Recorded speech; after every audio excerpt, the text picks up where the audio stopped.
Hello friends, welcome to Sumathi's Kitchen. இன்னைக்கு Sumathi's Kitchenல வாழைத்தண்டு கூட்டு எப்படி பண்றதுன்னு பார்க்கலாம். இது நிறைய ஃபைபர் சத்து நிறைஞ்சது. கிட்னில ஸ்டோன் உள்ளவங்க அடிக்கடி எடுத்துட்டாங்கன்னா அது கரைஞ்சு போகுமாங்க. வாங்க எப்படி செய்யுதுன்னு பார்ப்போம்.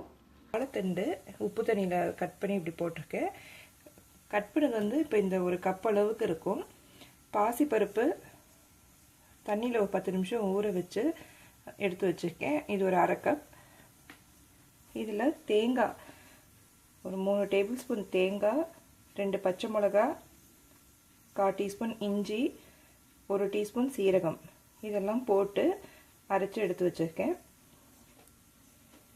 வெங்காயம் பாதி வெங்காயம், கொஞ்சம் கருவேப்பிலை, கொஞ்சம் கொத்தமல்லி, தாளிக்க 1 டீஸ்பூன் கடுகு, 1 டீஸ்பூன் உளுத்தம்பருப்பு, 1/2 டீஸ்பூன் கடலைப்பருப்பு, 2 வரமிளகாய், தேவையான அளவு மஞ்சள் பொடி, பெருங்காயம், தாளிப்பதற்கு எண்ணெய், தேவையான அளவு உப்பு. இப்போ இங்கே அடுப்பில் எண்ணெய் சூடாயிடுச்சு. அதில் தாளிக்கு இதெல்லாம் போட்டுக்கலாம். கடுகு, உளுத்தம்பருப்பு, கடலைப்பருப்பு, அதோட கருவேப்பிலை,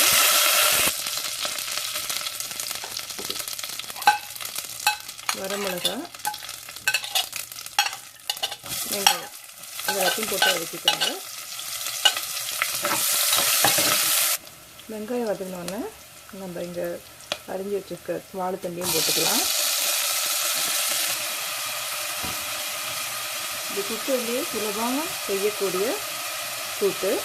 இதோடய நம்ம இந்த பாசி பருப்பும் ஆட் பண்ணிக்கலாம். இது ஒரு 2 நிமிஷமாக வதக்கிப்பேன். இதோட நம்ம அரைச்சி வச்சுருக்க தேங்காயும் போட்டுக்கலாம்.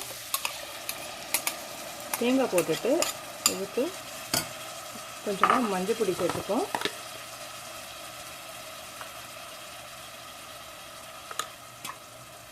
தண்ணி ஊற்றி இப்போ இது 1 கப் சொன்னேன் இல்லையா, இதுக்கு 1.5 கப் அளவுக்கு தண்ணி ஊற்றிக்கோங்க. உப்பு சேர்த்துப்போம். இப்போ இதில் வந்து 1.5 கப் தண்ணி சேர்த்துருக்கேன். அதாவது இது கொஞ்சம் கெட்டியாக வரும். இப்போ உங்களுக்கு தளர நல்ல ஒரு ஊற்றி சாப்பிட்ற மாதிரி வேணும்னு நினச்சிங்கன்னா கொஞ்சம் தண்ணி நிறையாவே ஊற்றிக்கோங்க.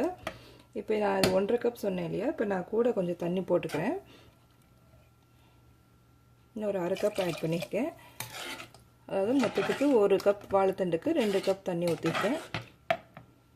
காரெல்லாம் சரியாக இருக்குங்க. இது அவ்வளோதான். இதை போட்டு நம்ம மூடி வச்சிடலாம். விசில் அவங்கவுங்க குக்கருக்கு ஏற்ற மாதிரி. இப்போ இதில் வந்து நான் 3 விசில் கொடுத்தேன்னா சரியாக இருக்கும்.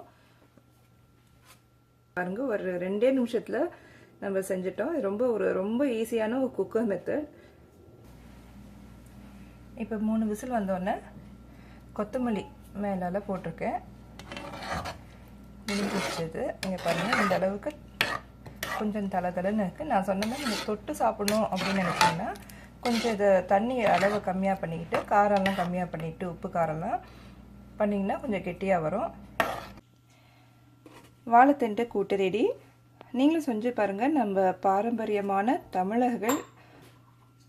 தமிழ்நாட்டில் செய்யக்கூடிய வாழைத்தண்டு இது. ஏன்னா இது பொதுவாக தமிழ்நாட்டிலையும் கேரளாவிலையும் தான் வாழைத்தண்டு அடிக்கடி யூஸ் பண்ணுவாங்க. பெரும்பாலானவங்களுக்கு இதை பற்றி தெரியாது. இந்த மாதிரி ஒரு காய் இருக்குது, செய்யலாங்கிறதே அவங்களுக்கு தெரியாது வாழைத்தண்டுலேருந்து. உங்களுக்கும் பிடிக்கும் நம்புகிறேன். மறக்காமல் ட்ரை பண்ணி பாருங்கள்.